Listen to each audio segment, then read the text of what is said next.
So I've got something fairly cool to show you today. This is well, it's advertised by Xiaomi and it's the Wowstick, not Wowstick, Wowstick. And this is the 1P Plus model. It is an electric screwdriver. I'm not entirely sure who it's manufactured by.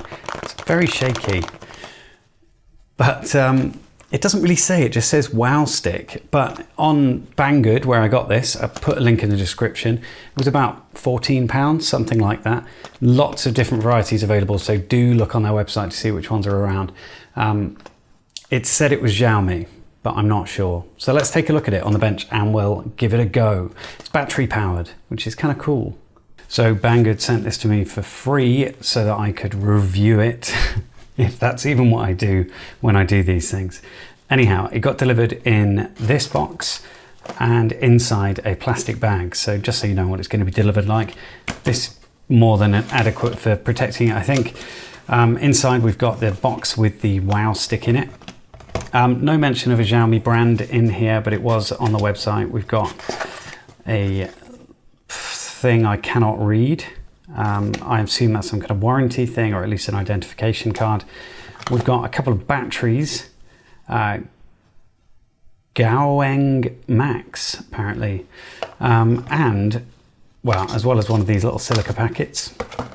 We've also got a magnetizer demagnetizer, which is kind of cool. I've never ever seen one of these, so that's pretty awesome. So I assume when you want to demagnetize it, you rub whatever it is over the top of there and then magnetizes on the bottom maybe, or on the inside. We can test it though. So we don't need the batteries for now, but let's get into this. Oh, okay, so it comes in separate parts. So we've got, let's turn these around so you can read it. So this one, I'm a bits group with the X0 accessories. I'm the dual power screwdriver. Dual power, that's interesting. That's a bit of separator stuff. We've got some documentation. There's a manual there. And these are I'm the base, or I am base accessories. Okay, let's pull the base out. So in the image, we can see that there's sort of a base here. So that's probably that. It's very heavy. So it's got a little rubber thing here. There's probably a bit of plastic on that. It's not sticky, but it's sort of rubberized. And then just a hole there. It's quite heavy, so it's just going to stand up and not rock, I guess. Let's open the screwdriver next. So are there any specs on this? Well, there sort of are. English. So we've got the dual power precision screwdriver, product model Wowstick 1P Plus, color silver, batteries AAA. Bit size is 4 × 28 millimeters, and that's all she wrote. Let's get this out of there. Oh, we're gonna have to tear the box, I think. I will not be defeated. So there's the Wowstick. And then the bits, I assume this little package contains all of the bits for the screwdriver.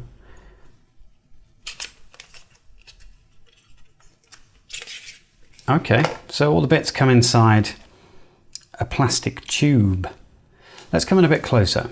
So we've got all manner of bits here. I wonder if they're identified on any of these sheets. Yeah, it looks like they are identified. Just here we've got, not that I understand any of these, but we've got some, are those like Star Torx bits? We've got T, SL1, SL2, SL3. We'll just have a look at them in a second, but that's interesting. We've also got a little tiny bit of paper that's meant to be the manual.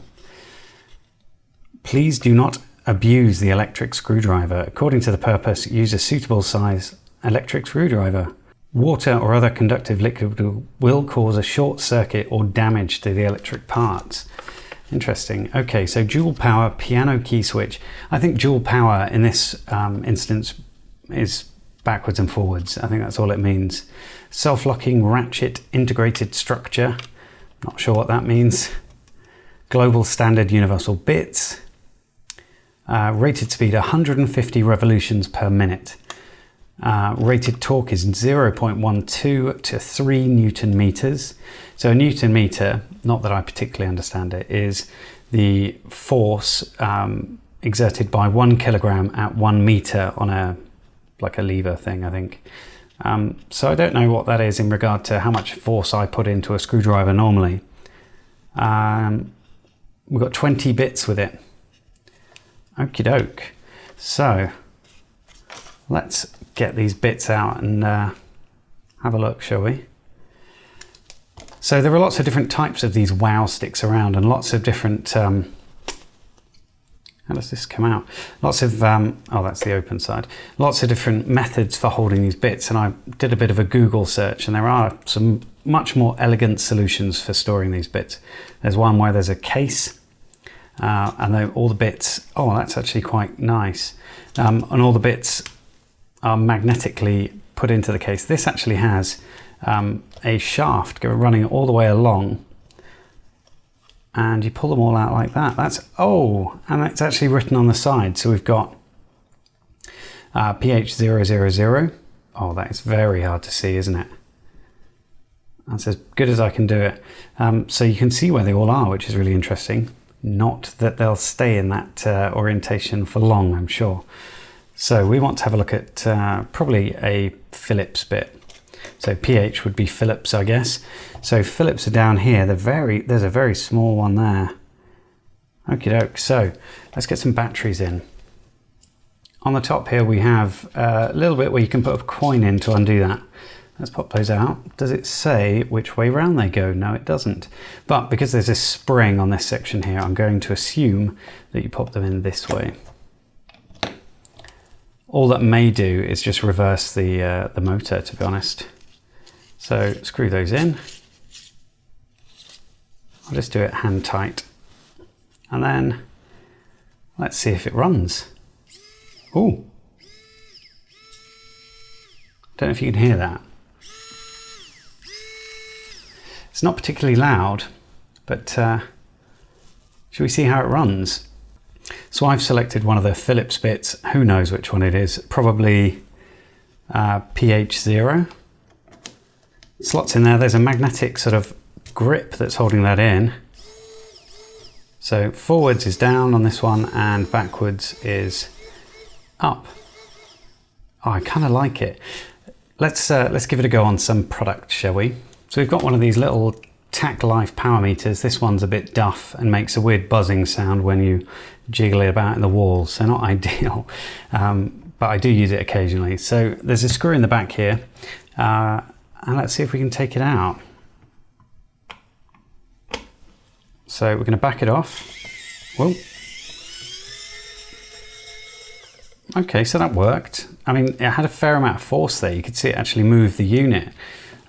Let's pop it back in, and then we'll see how much force I need to apply with a normal screwdriver.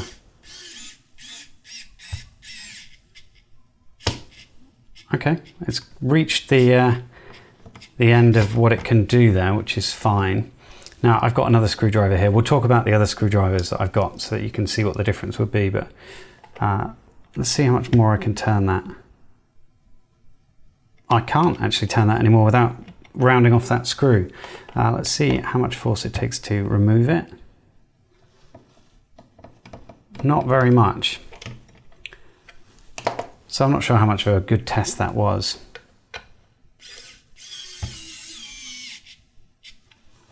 But certainly a time saver, if not better for people with perhaps not the muscle ability to do this, the dexterity, which you can lose over time. Or if you've got an awful lot to do, maybe you don't want to keep going like that. Anyway, that sort of worked. So I'm happy with that. Let's try something else. Let's try this. So this is a little light that I have in my bedroom. It's really cool. It's a little Orky light, but it does have some screws in there. So I thought we'd try and take them out. Now I'm going to have to change the bit because these are a lot larger. Now there is a larger Phillips head bit here, so let's just try that one.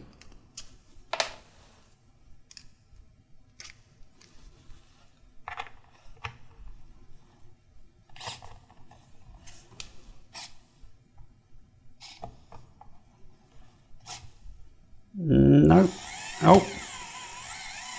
Yeah, it does work. So I had to hold it quite tightly there. So let's try it again on this one.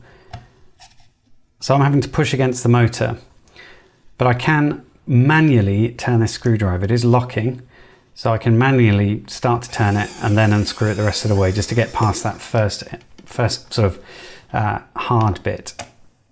So again, I'm going to turn that slowly, and then it's pulling the rest of the way. That's pretty good. Let's try tightening them up again. No, stop there, but I can finish it off with a slight turn myself. And I don't have to hold the power down to do that. So just tighten it off. This is better than I expected. Okay, that's all right. So let's have a look at one last thing. So this is one of these outdoor enclosures for whatever you want it to be. It's got waterproof seal and everything, but it also has fairly long screws, as you can see in there. And that's the annoying part about taking screws out, is it just takes a long time. So let's see if these are tightened first. Yeah, they're fairly well tightened. So let's undo them.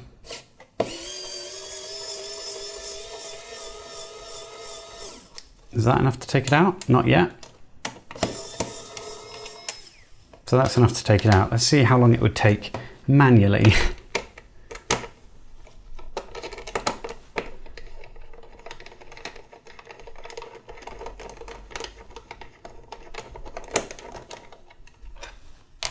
About the same time, but I'm not sure what my point is.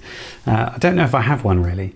I think it's pretty good for people with dexterity problems, or perhaps if you have to do a lot of this, you wouldn't want to be messing around with a screwdriver. So yeah, it's pretty good. Let's have a look at the bit size in relation to other screwdrivers that I do have, and let's see if there's any kind of standard that we can take advantage of with these bits. So these are the other two screwdrivers that I use most of all. They both have interchangeable bits and they work with each other. So the bits in this one are screwed into the base and they drop in the end. Whoops, lost some there. Drop in the end like that and are held in magnetically. So this is a lovely little screwdriver, really nice portable thing. In fact, I bought both of these things, I think, because I saw Big Clive use them, and I picked them up in Poundland. So they were cheap. I don't know if they were a pound or not. Not everything in Poundland, sadly, is a pound. Is that right? I think that's right. Anyway, this one was also a pound, and actually I bought it, or it was cheap, because it has an awful lot of different bits in here, which is brilliant. Like it has little hex bolt ones, we've got these star ones. I've literally never used the stars. And you've got a little base here, which is kind of horrible and crummy, but you just pop one out, pop it in. But you can also use this one, that fits. And you can also use the other parts in there. So really useful to have that. Now, I was wondering, do they fit in here? So let's find out. Yeah, they do fit. So for a couple of quid, you can get yourself one. I don't know how many are there, but quite a few extra bits. And it seems like it's sort of universal, that size. It certainly said in the manual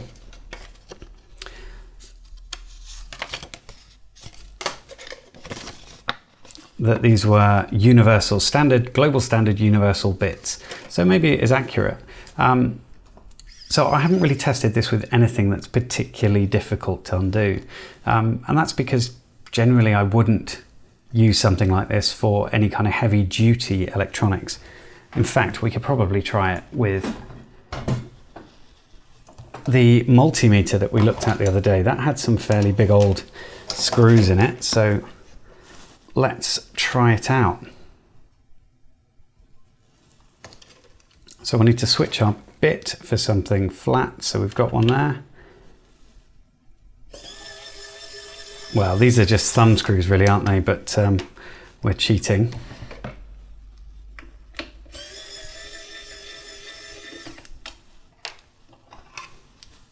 So now we're into the real stuff. So you can probably see one down there. Now they are fairly well tightened. So let's see. And they're also very long as well. No, seems to work pretty well.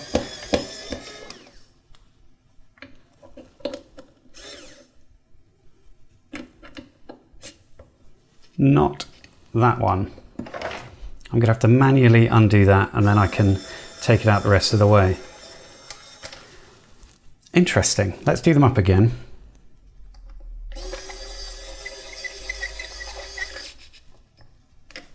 So slight turn at the end to tighten it.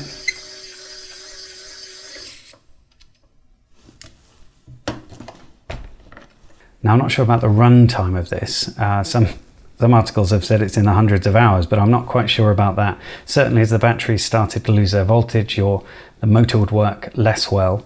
And well, it's not an industrial piece of kit, is it? If you wanted proper adjustable torque or power control or a delay in turning it to full speed, then you'd want to buy something that's hundreds to thousands of pounds really if you were doing a proper production line. This just isn't that, and it costs tens of pounds.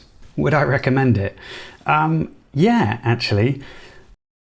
Time will tell on how long it's going to last, but actually I kind of like it. And if you are getting older and perhaps don't appreciate doing too much of this for long jobs where you're taking out lots of screws, or even just short jobs, but your fingers don't have quite the dexterity that you want them to, then maybe this is worthwhile. You still, with this, still need to turn it once just to get that screw loose, and then you can undo it the rest of the way. But you'll also need to do that at the end to tighten them up. But this thing handles that pretty well. I'm kind of impressed. I will continue to use it, and you can check it out in videos to come where I'm taking things apart. We'll still use this thing. Let's have a look what it looks like in the base. I haven't done that because it's not going to show up on camera very well, but essentially that just rests in there. Oh, it's I thought it'd be one of those wobbly toys for a minute there, but no, it does hold it fairly well. Does it work with a bit inside? Let's see. Yeah, it works fine with a bit inside, so it just sort of sits there. Be nice if it charged up in this thing, wouldn't it? Still, not a bad bit of kit.